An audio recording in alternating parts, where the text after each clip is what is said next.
Importante na kilalanin muna natin ang gusto ang tao na ating makakalaman sa buhay. Dahil mahirap magsisi lalo na kung kayo ay nakatali na sa isa't isa. Ikaw kabarangay, mabuti ba ang iyong asawa? Dear Papa Dito, may kasabihan na kapag may siyang lumot ay matutong mamalungkot.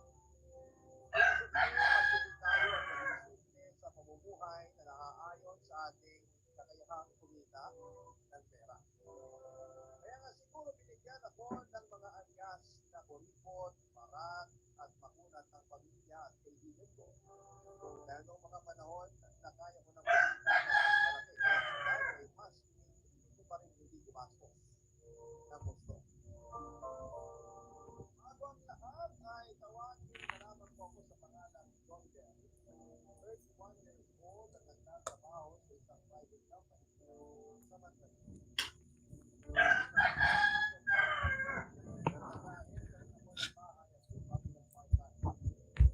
Bata pa lamang ako ay minded na talaga ako. Bilang panganay sa limang magkakapatid, ako ang katulong ng nanay sa pagbibenta ng mga kapatid tulad ng sabi-sabi. Dito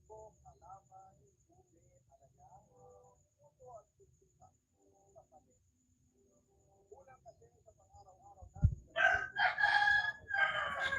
pariante. Habang lumalaki, nakikita ko kung paano kami pinipili ni nanay. Halimbawa na lang doon ay yung mga damit namin at gamit na pinamamana sa mga nakababatang kapatid para hindi na iba ng bahay. Ako naman bilang panganay ay madalas gamit ang damit ng mga pinsa namin ang ginagamit at sinusuot ko. Wala na ba ang problema doon? Doon ang pamumuhay namin ng araw. Maswerte na lamang kami kasi hindi namin kailangan mga libos sa kalsada para lamang maipagkain. Dahil masipag naman ang mga magulang namin. Ang mga karanasan ko yun sa buhay ang nagturo sa akin na maging puripo habang nagsisikap ng gusto sa pagtatrabaho upang makapagpilipan. Kaya pangarap na makatinig ng sarili kong bahay at lupa. Kaya lang mukhang nasobrahan naman ako sa sipag at dedikasyon dahil naabuso ko ang aking katawan.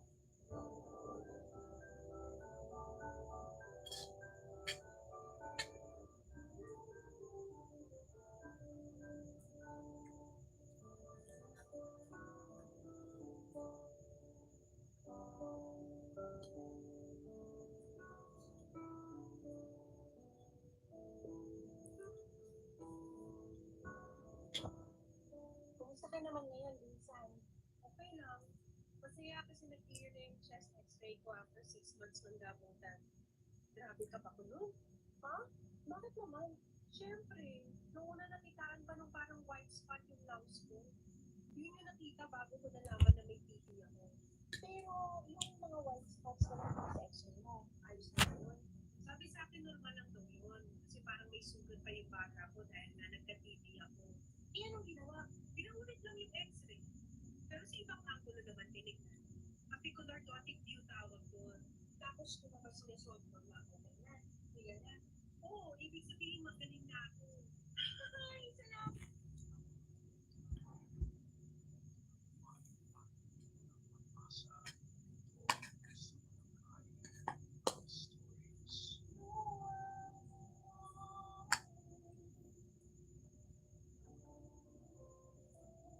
Ang mga problema ay dapat natin binabahagi sa iba dahil hindi lahat ng tao sa iyo'y masisipan. Kaya sa kanila hindi ka makatulong ay magpapatigas pa ng iyong dinadala. Ikaw kabarangay, madalas kayo ibang magsabi ng mga problema mo sa mga tao hindi ko pa lubos na kakilan.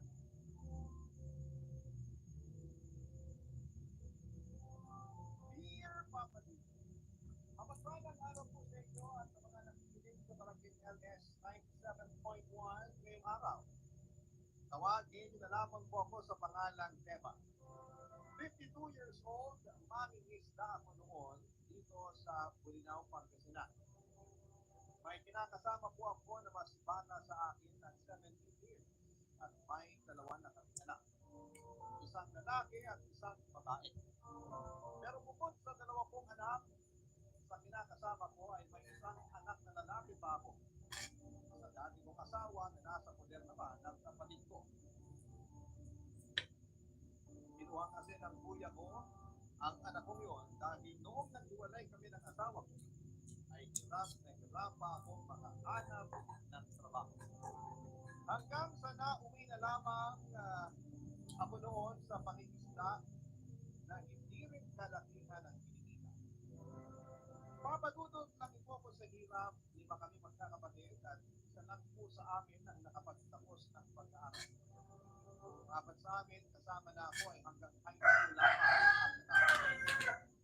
Magkaroon ako ng kinakasama na tawagin na lamang sa pangalang Mona, ay mas naging delikado ako sa pagtatrabaho. Kapatid ko hindi pa naman sa sanay na akong asawa ang turing kay Mona. Kaya sa ganung parang ko na lamang po siya mapangkinig. Lahat ng kinikita ko sa pangingisda ay ibinibigay ko sa asawa ko. Bakit? Para managtagal pa ang naibibigay ko kay Mona. Dahil doon ay may maayos po ang dating napakasimple ng daming bahay. mula sa sawaling dingding ng mga You just say what? Baby? Kapatid? Sarap.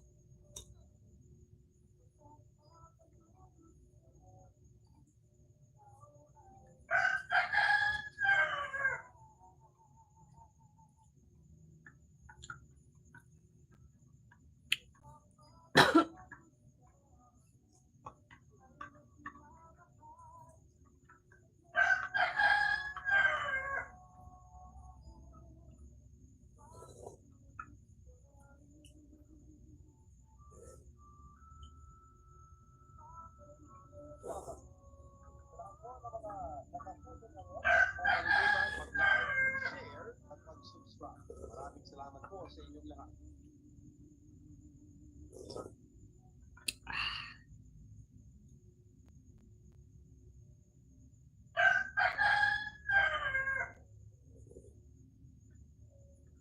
Dear Papa Dudut, bago ang lahat ay nais kong ipabatid sa inyong programa at sa mga masusugid ninyong mga listeners na isang magandang at masayang araw po sa inyo.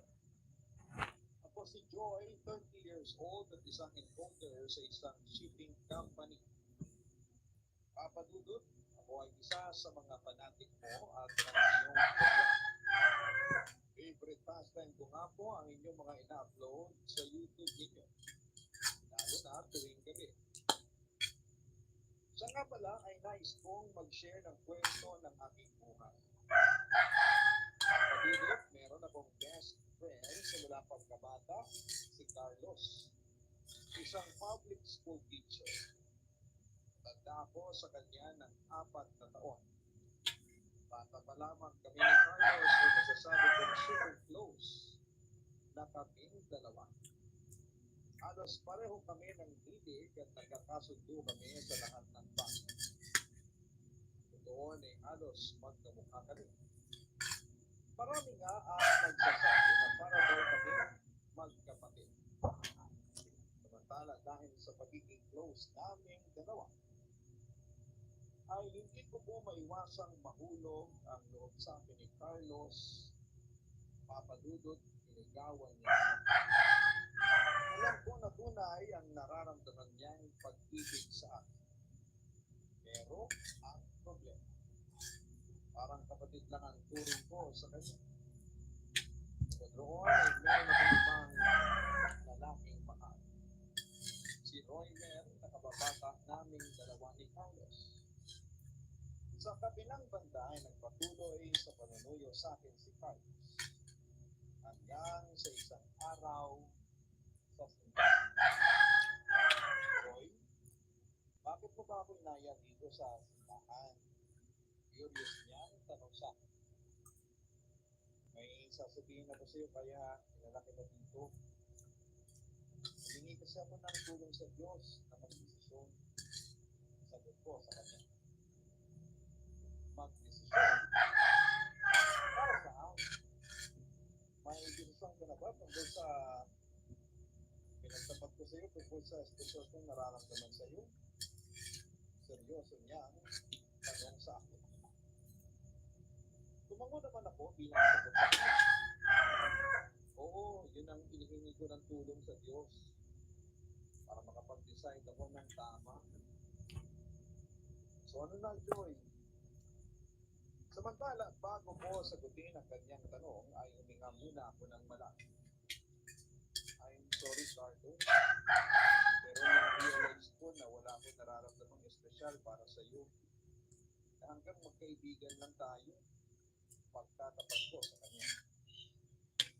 Nando mo naman si Carlos pagkarinig sa aking sinabi. Joy, mahal na mahal kita. Higit pa niya sa akin. Alam ko kung gaano mo ako kamahal at nararamdaman ko yun. Kaso Carlos, kahit na anong gawin ko wala talaga akong nararamdamang pagmamahal sa iyo. Hindi ko naman pwedeng piliting mahalin ka kasi lalong nalala lang ang sitwasyon. Pasensya na talaga, Carlos. Pwede ba naman natin ipagpatuloy ang friendship natin? Ako pa rin naman ang best friend mo. Ang palubag loob ko na lamang sa kanya. Ayaw ko namang best friend ka. Gusto kitang makasama habang buhay. Iit pa niya sa. Kaso hindi talaga pwede. Huwag natin piliin ang mga sarili natin. Ang sabi ko sa kanya. Nakanoon kay Carlos na pinipigilan niyang umiyak sa harapan ko. Bakit? Sino bang dahilan? Bakit hindi mo ako makuhang mahalin? Si Roymer ba? Seryoso niyang tanong sa akin. Oo, si Roymer nga. Sa mahal ko hindi ikaw. Pagkabat ayoko sa pananampalataya ating kaibigan, pero kailangan ito sabihin niyo at sa buhay ay hindi na siya umasa. Joy, bakit ka sa hindi mo sa ang nakita ko sa kanya ay hindi ko nakita sa akin. Gusto niya malaman ang basa. Carlos, sabay ka, may itura, noong maaga. Swerte ang dalawa kaso ang problema ay hindi ka inatulog ng puso. Carlos, makakakita ka pang ibang babae ng mga sa'yo. Hindi ko na ako kasi hindi ako lumabas. Ang gano'n naman sa kanya. Sa pagkakataon ko na hindi na niya nakikita ang pagkakataon pa na sa mga hindi ko masasabi ang Carlos basta alam ko si Romer na ang ako. Kaya dyan sa pagkakataon sa kanila. Ang swerte na mag-Romer ang gano'n. Ang sabi ni Carlos bago na makatulog sa akin. Ito si ibig niya. Pagkakataon hindi lang ako ang babae ng magpapaswerte o Carlos. Kaya ako sa akin nakikita mo rin ang babae ng gano'n para sa iyo. At kapag nakita ko na siya, makakalimutan mo rin ako. Ang sabi ko na lamang sa kanya. Hindi kita makakalimutan ko. Ikaw na ang mamahalin ko. Iiyak sa kanya. At hindi tayo ang para sa isa't isa. Carlos, sa umaray ng best friend mo. Ang mababata ako.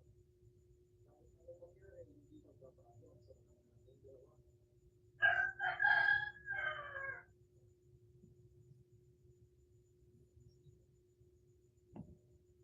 Sinabi ko, parang magkapit ka pa ako, pinagsahan ang sakit, inarahan ng iya, ng mapasang hindi ko rin ipilit pa sa iyo ang sarili ko. Hindi pa ako ligayo. O ako, susuportahan kita. Kahit na masakit sa akin. Susuportahan at mamahal ko sa iyo. Sana maging masaya kayo ni Roger. Yan ang sinabi niya sa akin bago siya tulungan ng Diyos. At hindi mo na nagpakita o nagpaalam sa akin sa mga kapatid. Alam ko kung gaano masakit doon sa part ng Carlos. Pero kailangan ko yung sabihin sa kanya. Ayaw mo na po sa akin. Kung sa mas masakit ko siya. Kung pipilitin ko siyang mahalin kahit na ito talaga ang hindi kaya mo ng konsenso ko makakatulog. Kung kaya ko sa Carlos sa pagkakaroon, hindi mo na po ito ni Carlos. At iniwasan niya. Naiintindihan ko naman siya, papatulog at ayaw lang niyang masaktan. Hindi na kapag kasama ko si Romer at masaya kami sa isa't isa. Samantalang dalawang taon tumagaan ang relasyon namin ni Romer. Una ay naging masaya ako sa piling ni Romer pero dumating ang panahon. Naging ang pagsuko ng aming relasyon. Kahit na bumitaw si Romer kasi may nabuntis ang ibang babae, ang kailangan niyang panagutan yung ipapatulog kapag nasaktan mo. Pinalalaman to the rescue ang aking guardian angel. Yes, Lord. Bakit naman nangyayari sa akin ni Roymer? May mali ba ako? Ano naging pagkukulang ko sa kanya? Mali ba ako ng minsan? Ang sakit na ginawa niya sa akin. Minahal ko pa naman siya, nagtuon ka pa, tapos ay lulukohin at iiwanan lamang niya ako ng basta-basta. Diyos ko, tulungan mo na ang amigo. Ngayon at nakapanda akong dasal sa Panginoon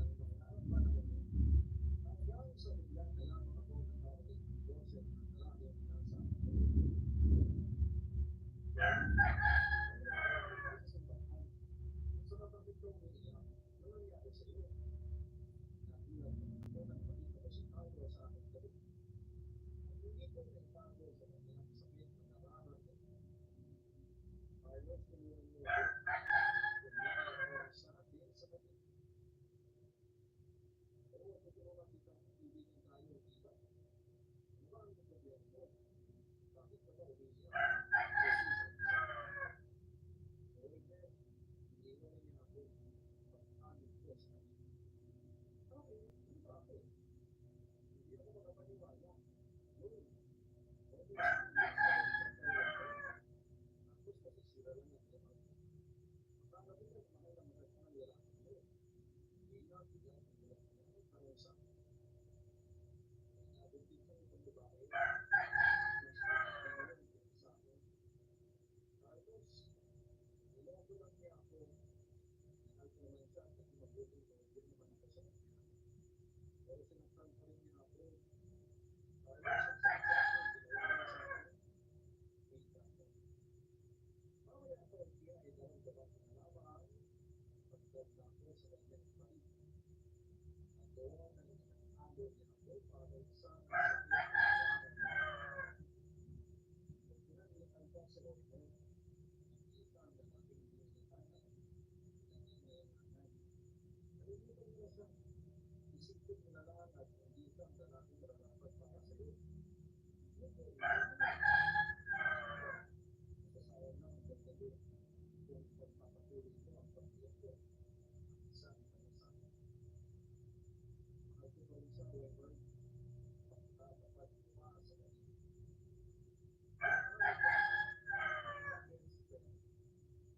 Amahanin pa rin ba ang isang taong sinaktan anak?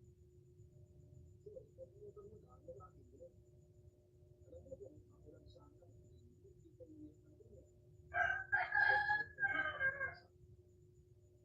Sa totoo lang, ilang ikaw ang nasasapagitan ako rin.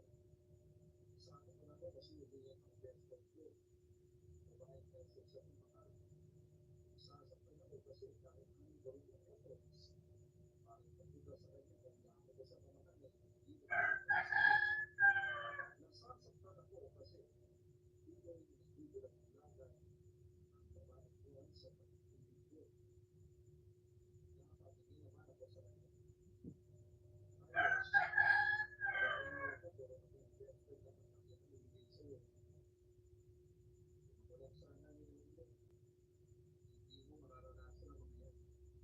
Hindi ko umiyak sa akin. Pero ganun pa rin ba? Nilulog ko hindi ba ko kayang mahalin?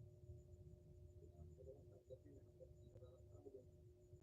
Damang-dama ko ang sakit sa sinabi ko ng Marcos. Siguro nga, nakakapag ako ng iba kasi hindi ko kayang mahalin ang best friend ko na isang sumunod sa akin sa natin. Pero ang magagawa ko, hindi na lang kayo. Ayos.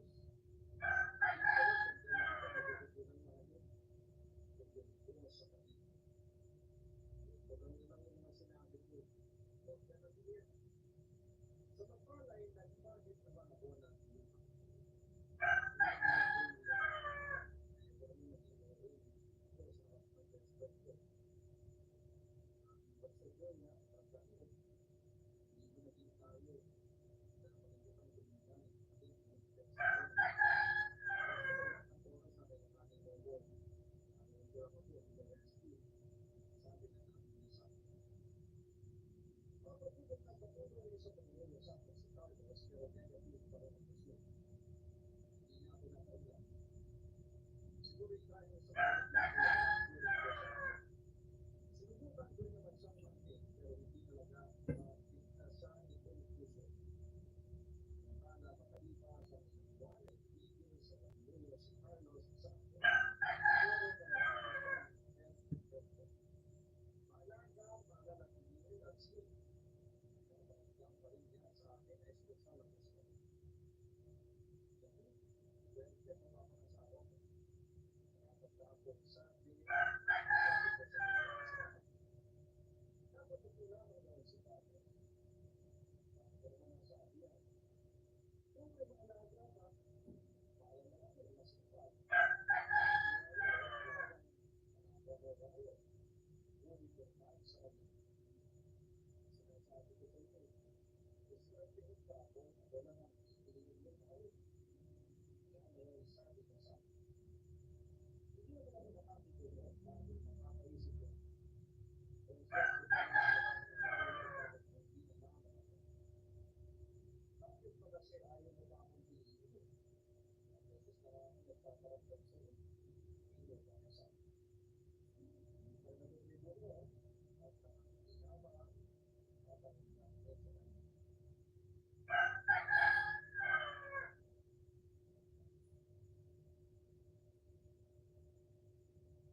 Bakit pa kasi ayaw mo umamin? Siguro naman nagpaparamdam ako sa standards ko. Ano ba yan? Nakahirapan mo naman sa buhay. Hindi mo alam ang parang kumakalain na lang maging best na guy para sa'yo. Ako, mag-puso ka na sa akin. Tapos, ilang beses ko lang sasabihin sa'yo, hindi na ko response sa lahat. Alam ko hanggang doon lang ang work ko sa buhay mo. Wala akong magagawa doon. Pero hindi ko ba rin pinagkitaan mag-work sa Carlos para dito. Hindi ko alam kung nagkakabot lang sa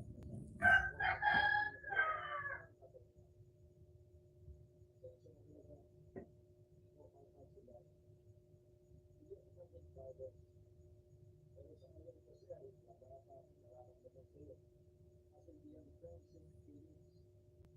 Sa ngayon hanggang hindi mo lang kaya ko magbigay sa'yo but still, hindi ko naman sinasarado ang puso ko sa mga posibilidad na ang makakabigay ko. Carlos, if you really love me, dapat maging tayo sa kasagutan ko. Talagang tulad mo, obvious niya ang tanong sa akin. Alam hindi ko alam, mahal ko pala. Sinasabi ko na sa'yo, huwag ka nang maghintay ka sa akin. Pero hindi baso sa bandang ulit. Sagot ko paano sa kanya. Hindi ko, yun na naman ang sabi niya sa akin. Actually, nangyayari ako sa sitwasyon natin. Nangyayari ako because I can love you today. Nagkakap pa kasi ako sa inner self ko na pwede makapagsabi na handa ako ng mahalin. Hindi ko na siya makakapagod. Kaya ako na, ayaw ko naman maging selfish sa'yo.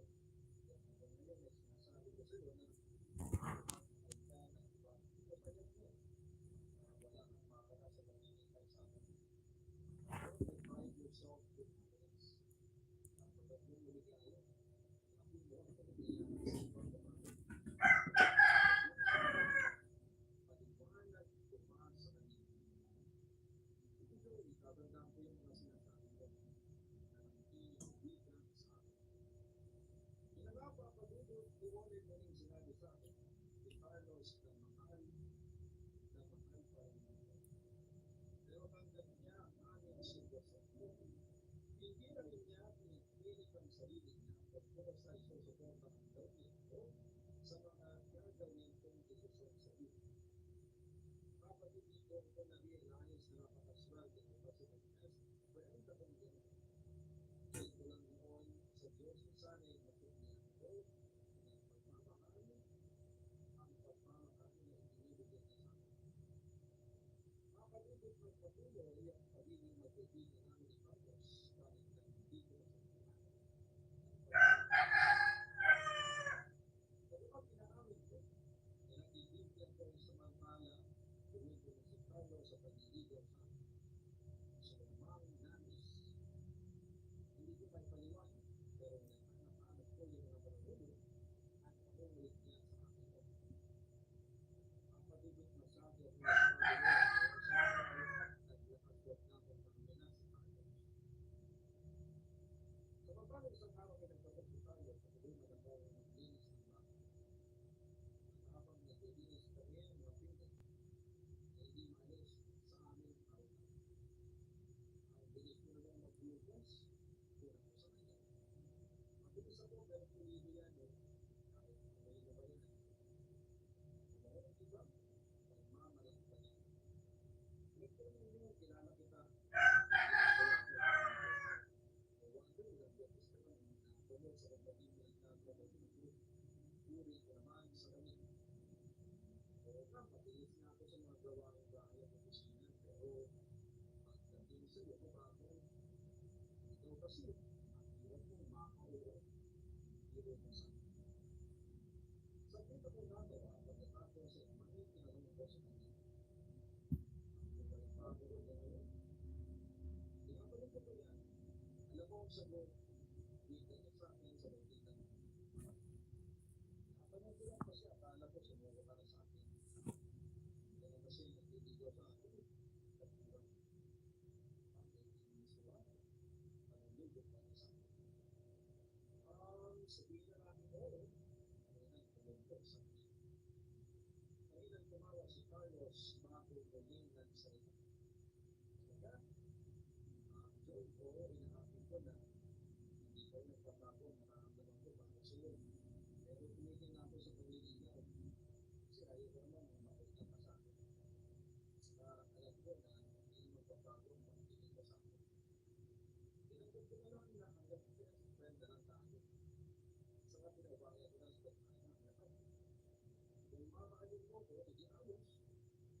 Hindi ay ayos pa rin. Kasi meron ng group na para tumibay ang friendship natin. Paliwanag na mag-isa. Nakaramdam naman ako ng guilt at doktor dahil sa mga sinabi ng iyong kapatid. Dahil masukyan ko ang pagmamahal sa akin. Doon, masabihan mo na. Magiging mag-best friend natin, hanggang ngayon, yung sabihin mo ng magbubuhay mo. Masaya ang sa mga